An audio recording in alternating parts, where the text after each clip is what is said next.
It's actually something that's a lot more stressful than actually studying for your RHIA exam. And that is the pressure of test day, getting to the center on time, knowing what to bring. How cold am I going to be in this room? And just the nervousness of having complete silence around you as you're taking your exam. If you are concerned about any of these things, you need some guidance or some tips on what to do on test day, keep on watching.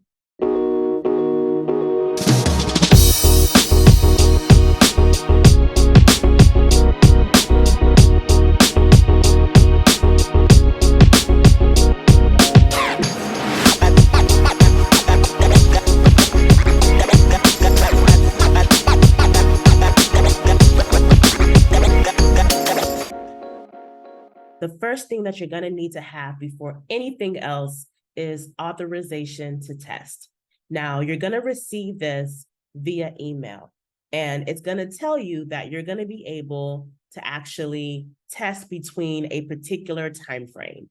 And if you don't know what I'm talking about or have never seen this before, I'm going to go ahead and show you my old ATT that I received when I was taking my RHIA exam back in 2020. Let's look at it. So what you're looking at now is my authorization to test that I received from Akima a while back. I'm going to make it a little bigger so you can see. So they had my actual, name. They told me what exam I was going to be, attempting to take. This was showing me how many times I can take the exam. And this was a one-time situation. So they gave me one chance to take it. And then if you fail, you do have to reapply to take it again. And I had between September of 2019 to January of 2020 to take my exam. So this is something that you have to receive to actually be able to schedule an actual test date for your exam. So as you are preparing to take your exam and you're studying, make sure that you take this step, because what I don't want you guys to do is to go through all the trouble of studying and then don't get that approval to actually take the exam. Now, what are you actually bringing to the exam? They have a lot of great details here that, you want to be sure that you're looking over when you do receive authorization to test. Some of these things is if you are someone that requires some type of ADA accommodation, you want to make sure that you let them know beforehand and they give you the instructions to do that. I know I've had some students that require those needs, and they are very flexible at Pearson. So you'll definitely get the additional support that you need. And then, of course, what to bring on test day. And this is always a question that I get from a lot of students. What should I bring with me? You need to have 2 valid non-expired forms of personal identification. And what they will check is that, making sure that your first name and your last name that is on these items match what is on your actual authorization to test. So whatever name that you plan to use and have here on you, on this email, on your ATT, it needs to be the exact same name that is on your forms of ID. And if you don't have them, on that day, they will not allow you to test. So make sure that you have all your ducks in a row, that you have 2 forms of ID that have not expired, that shows your first and last name as shown on your ATT. Now, it also says here that you should arrive 30 minutes before your scheduled appointment time.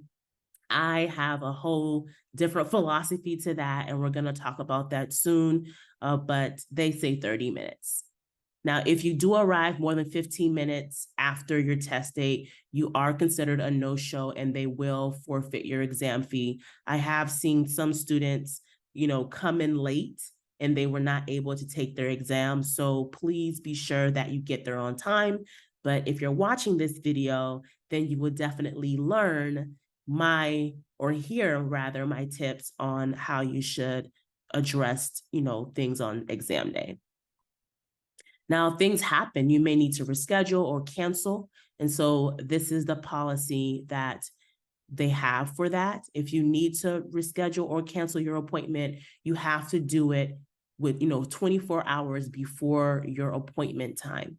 So make sure that you do that and you follow all the instructions here. If you cancel your exam, you have to also inform AHIMA as well and contact AHIMA regarding their refund policy. So the rule of thumb here is if you know for any reason, ahead of time that you may not be able to meet that date that you end up picking, don't schedule. Make sure that you pick a day where you have time off and there are no delays and no issues that may occur.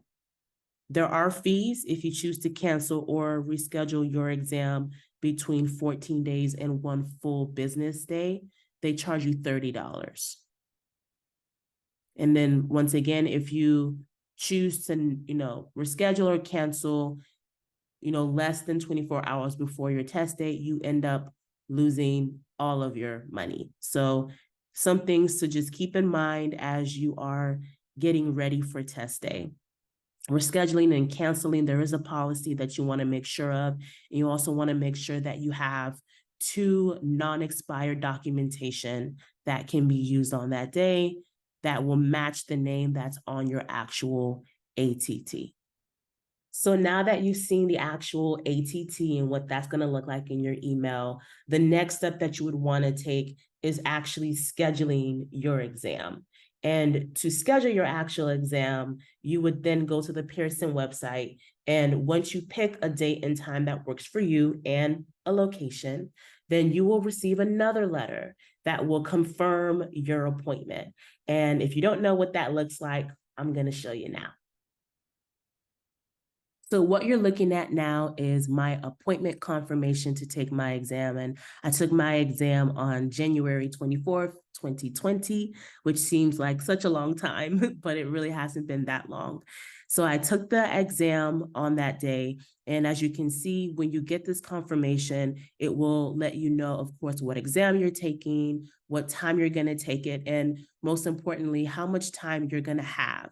They give you 240 minutes to take this exam. That's 4 hours. You have 4 hours to take the exam.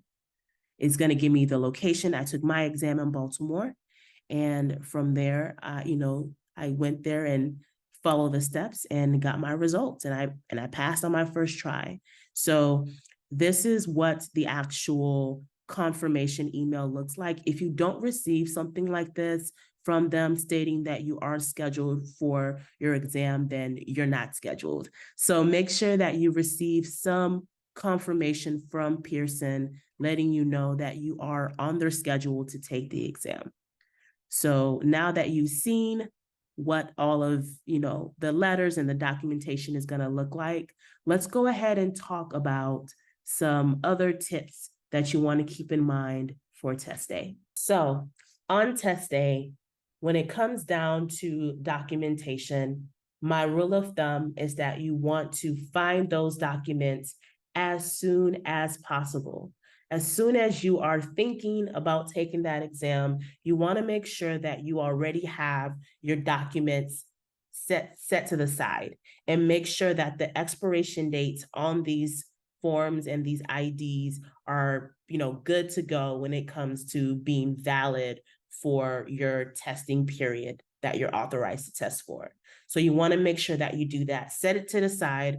The last thing you want to do is be scrambling the night before, trying to find your passport, trying to find your IDs. It's just not worth the stress. Find it at that moment before you even schedule and get rid of all of those nerves off the bat.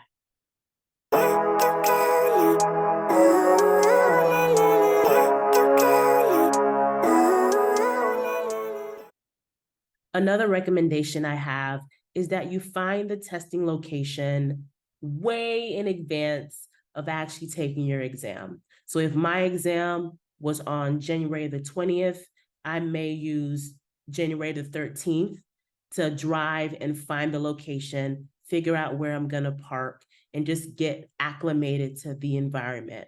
The reason for that is this. When you go to a particular place that you've never been to before and you expose yourself to the environment, you're making your body and yourself a lot more comfortable with the situation. So driving there, knowing where to park is going to be something that you already learned. It's going to be part of your muscle memory, and it won't be as stressful for you on test day. The last thing you want to do is be trying to figure out where to park, where the building is, where the door is on the same day of your testing. So get that out of the way before test day. It will save you a lot of stress. Another thing that you want to do is get to the location 90 minutes before your actual test time. And the reason why I say that is because life is unpredictable, and you may find that there's an accident or there's some type of weather issue that is going to cause delay in your driving time.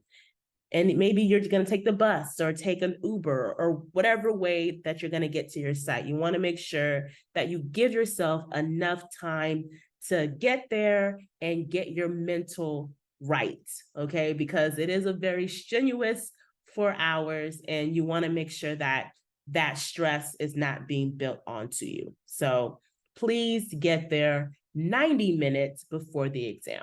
Now, if you're someone like me, you get code very easy. And I remember when I took my exam being very cold and very happy that I was bundled up with layers of clothing. And the same goes for you. If you know that you're someone that gets cold very easily, then I highly recommend that you go ahead and have some type of light sweater with you. Now, you want to be careful about the type of jacket that you bring, because they will check you and make sure that you don't have any flashcards or anything, on you as you're taking your exam, but they will allow you to wear some type of sweater or jacket as long as they're able to check that there's no answers or notes in there. So if you are someone like me that gets cold very easily, make sure that you wear clothes that will keep you warm, a sweater, a jacket, anything that works. And another common question that I always get is, do I need to bring a calculator? And the answer is no. They will provide a calculator to you for your exam. They have one always within the system itself. So you're able to click on the calculator from the computer. And if you're someone that prefers to have a handheld one, that was my preference, then they do have them readily available for you as well. So you don't have to worry about bringing a calculator for those math questions. Something that I want you guys to keep in mind, the testing room is quiet, super quiet. So if you have not studied or taken any practice exams in a quiet environment similar to the testing site, then you might find yourself panicking a little bit more than you're supposed to. So what I recommend you guys doing is that you take at least one practice exam at a quiet location. And the quiet location may be your local library. It may be an isolated room in your home, but you want to make sure that you're able to catch your nerves as you're taking this practice exam. And so this is helpful because when you're in that room on test day, your body would have at least gotten some type of exposure to the silence that is going to be in that room, because it's going to be super quiet and it's going to make you think even harder. And I want you guys to just be more prepared and be able to, be ready for those nerves, because they will come, and you want to, practice as much as you can in that type of testing environment. Now, if there's any questions that you still have about what to do on test day that I did not address in this video, please let me know in the chat, and I'll be more than happy to make another video where I answer any additional questions that you guys have about test day. Thank you for watching. Subscribe, share with a friend, and I'll see you guys in my next video.